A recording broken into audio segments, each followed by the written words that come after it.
काफ़ी समय पहले की बात है।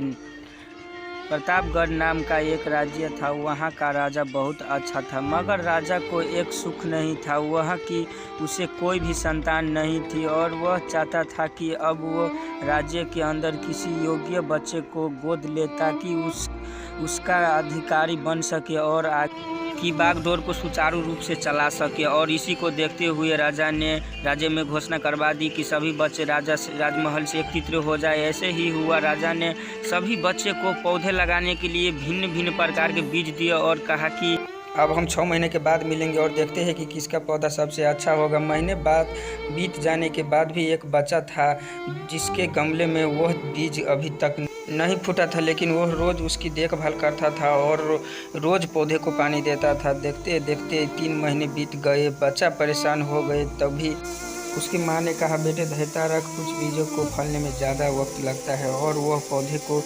सींचता रखे। 6 महीने हो गए। राजा के पास जाने का समय आ चुका था, लेकिन वह डर हुआ था कि सभी बच्चों के गमलों में तो पौधे होंगे और उसका गमला खाली होगा। लेकिन वह बच्चा ईमानदारी था और उससे सारे बच्चे राजमहल में आ चुका था।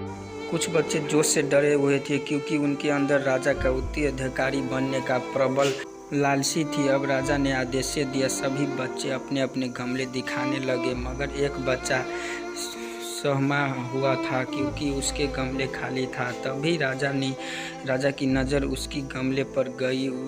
उसने पूछा, तुम्हारी गमले तो खाली है? तो उसने कहा, लेकिन मैंने इस गमले की 6 महीना तक देखभाल की। राजा उसकी ईमानदारी से खुश हुआ था। उसका गमला खाली है, फिर भी वो हिम्मत करके यहाँ आया तो गया।